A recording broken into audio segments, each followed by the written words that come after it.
Or even like dreaming about moving there completely at some point because yeah, but that is true. From other countries, they don't understand how harsh it is. They really don't. Oh yeah, they let them sleep outside in the stroller, right? While the parents are eating lunch. Just leave them out there. Like, Yeah, I still find it bizarre, to be honest. I would never able to do that. 제 인스타그램은 한국어랑 영어가 좀 섞인 계정이에요. 그래서 그런지 이제 유튜브로 들어오셔서 제 인스타그램을 팔로우하게 되신 분들이 종종 DM을 보내주시거든요. 영어 공부 어떻게 하셨어요? 저도 영어 잘하고 싶은데 어디서부터 시작을 해야 될지 모르겠어요. 도대체 뭘 공부해야 될지 모르겠어요. 저를 쭉 구독해 주신 분들 아시겠지만 저도 대학교 1학년 때까지 한 번도 해외로 여행조차 가본 적이 없었습니다. 순수 국내파라고 볼 수 있겠죠. 그 당시에 저도 영어를 되게 잘 하고 싶었거든요. 그런데 너무 막막한 거야. 잘 한다는 게 조금 두루뭉실하죠. 문법을 잘하고 싶은 것이냐 아니면 특정 시험을 잘 보고 싶은 것이냐 외국인 친구들하고 이런 캐주얼한 대화를 되게 잘 하고 싶은 것이냐 아니면 또 비즈니스 미팅이라던가 프레젠테이션 뭐 이런 걸 잘하고 싶은 것이냐 뭐 다 잘하고 싶겠지만은 좀 빠른 시간 내에 실력을 늘리고 싶다 하면은 선택과 집중을 하는 수밖에 없어요. 하지만 많은 경우 이제 내가 어떤 영역에서 잘하고 싶은지를 충분히 생각하지 않고 이 조급하고 의욕이 넘치는 마음에 가장 확실하게 나 스스로와 주변에게 티낼 수 있는 그런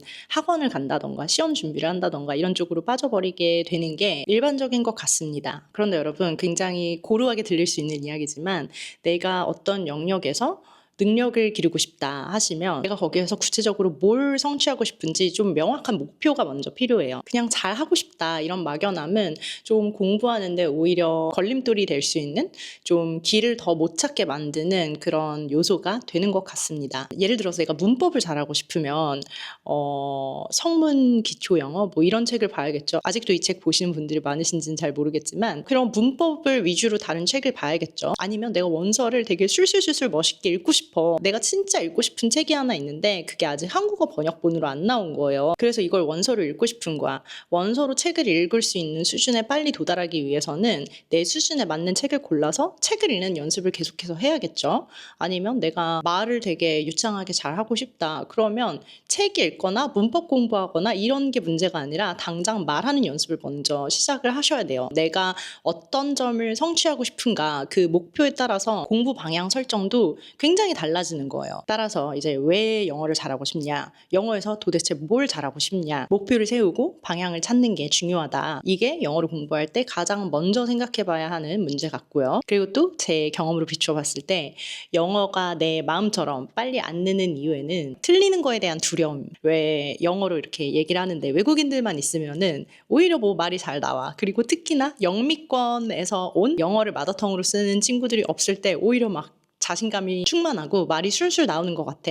그런데 갑자기 거기에 한국인이 딱 한 명이 껴있다. 그러면 엄청 의식하게 되죠. 내가 쓰는 단어 하나, 뭐 문법 하나 신경이 쓸 수밖에 없어요. 왜? 틀리고 싶지 않거든. 내가 만약에 틀려도 내가 틀린 줄을 모르는 사람들이랑 같이 있으면 마음이 너무너무 편한데 잘 아는 사람들이랑 있으면 당연하겠죠. 사람 심리가. 그리고 한국에 사시는 분들의 경우 외국인이랑 영어로 대화를 할 기회가 흔하지 않죠. 심지어 이제 외국에 사시는 분들 뭐 호주 워킹홀리데이를 가신 분들 중에서 뭐 농장에서 일을 하시는 분들은 호주인이랑 영어로 얘기를 할 기회가 굉장히 적다고 하시더라고요. 그 기회 자체가 없으니까 당연히 마음처럼 영어가 빨리 늘지 않겠죠. 이전에도 제가 캠블리랑 협업을 해가지고 영상을 두어 개를 만들었었어요. 스폰서십 영상이지만은 저도 이제 그 영상을 만들기 위해서 캠블리 선생님들이랑 수업도 여러 번 하고 실제로 이 서비스를 체험해보는 그런 시간을 충분히 갖거든요. 그러면서 이제 제 이전 캠블리 영상에서 보실 수 있다시피 저랑 마음이 잘 맞는 이런 티키타카가 되게 잘 되는 그런 분을 만나기도 해요. 공부하는 목적뿐 아니라 약간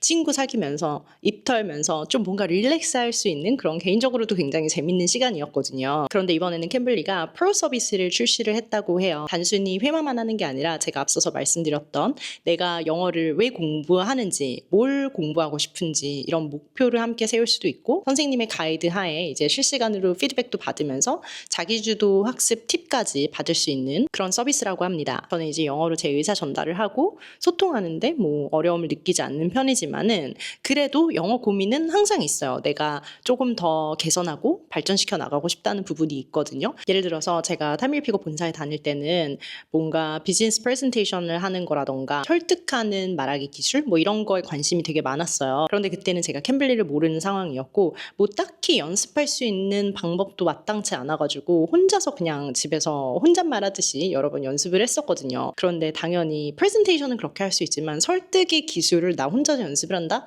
이거는 조금 뭐 힘든 부분이죠. 그냥 듣기만 해도. 사업을 하고 있는 지금도 이 기술들은 분명히 필요한 부분이기는 해요. 하지만 저의 요즘 가장 큰 고민은 이제 저의 language habit, 언어 습관이죠. 이런 부분을 다시 한번 점검하고 싶었어요. 아무리 모국어라도 내가 자주 쓰는 문장 구조라던가 단어는 좀 한정적이란 말이에요. 그래서 이 부분을 좀 의식적으로 노력하고 계속해서 배워나가려고 하지 않으면 어휘력이 조금 떨어질 수밖에 없어요. 그리고 제가 정말 고치고 싶은 like, you know 뭐 이런 것처럼 filler words라고 하죠. 영어가 아직 유창하지 않은 시기에 이 filler words를 잘 쓰면 되게 잘하는 것처럼 보일 수도 있어요. 예를 들어서 내가 어제 날씨가 너무 좋았는데 아이스크림을 그래서 먹으러 나갔다 왔다 뭐 이런 말을 한다고 할게요. Yesterday the weather was like so crazy so I went out for an ice cream, you know?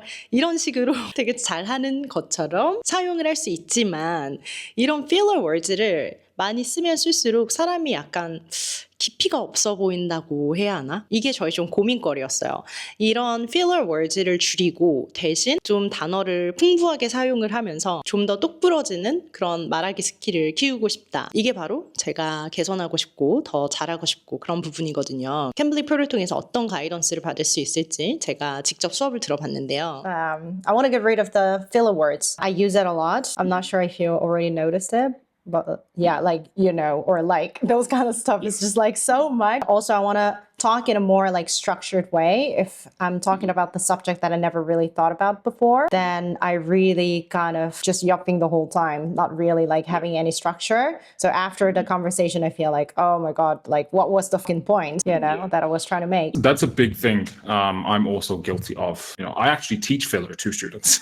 It can be very useful, right? Oh, incredibly useful. So many students will be like, "Oh, I wanted to say this." They go kind of like quiet because they don't understand that they can use filler. Like, oh, what's that word?